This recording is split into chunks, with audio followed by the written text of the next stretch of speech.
एक प्रश्न होता, छत्रपती संभाजी महाराजांच्या हत्येचा बदला कोणी घेतला? छान प्रश्न आहे. ऐकायचंय तुम्हाला? मग ऐका. 1689 मध्ये शंभूराजांची हत्या झाल्यानंतर महाराणी येसूबाई यांनी खूप धाडसाचा निर्णय घेतला. म्हणजे शंभूराजे आणि येसूबाई यांचे पुत्र म्हणजे शाहू महाराज यांना गादीवर न बसवता शिवरायांचे लहान पुत्र आणि शंभूराजांचे भाऊ राजारामराजे यांना छत्रपती बनवलं. याच राजारामराजेंच्या काळामध्ये संताजी आणि धनाजी यांनी औरंगजेबाच्या छावणीवर हल्ले केले आणि त्याच्या गुलालबारे या तंबूचे सोनेरी कळस आणि इतिकात खानाने रायगडाला जो येडा टाकला होता त्या वेड्याला हल्ला करून तिथून 5 हत्ती चोरले. या दोन्ही गोष्टी राजारामराजेंच्या चरणाशी म्हणजेच पन्हाळा या किल्ल्यावर आणून त्यांना ते भेट दिले. हा पहिला बदला झाला.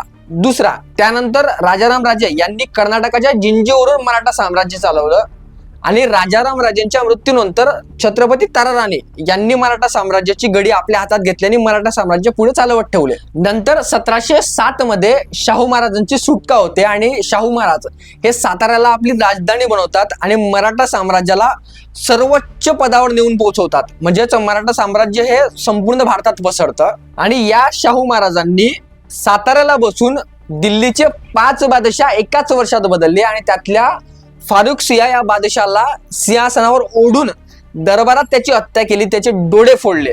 म्हणजे बघा ना, औरंगजेबाला शंभूराजांना पकडण्यासाठी दिल्लीवरून दख्खनमध्ये यावं लागलं, 9 वर्ष लढावं लागलं, त्यात फितुरी करावी लागली. शंभूराजे तेव्हा त्याला तावडीत सापडतात आणि त्यानंतर त्यांची हत्या होते. पण त्यात शंभूराजांचे पुत्र हे महाराष्ट्रात बसून औरंगजेबाचे वंशज त्याचे नातू यांना महाराष्ट्रात बसून त्यांची हत्या करतात. 5 बादशाह महाराष्ट्रात बसून बदलतात. बरं, एक प्रश्न होता, छत्रपती शाहू महाराज हे 1707 नंतर कधी दिल्लीला गेले नाहीत. मग हे 5 बादशाह कोणी बदलवले आणि फारुख शियाचा वध नेमका कोणी केला? छान प्रश्न विचारतात. याच्यामध्ये एंट्री होते पेशव्यांची.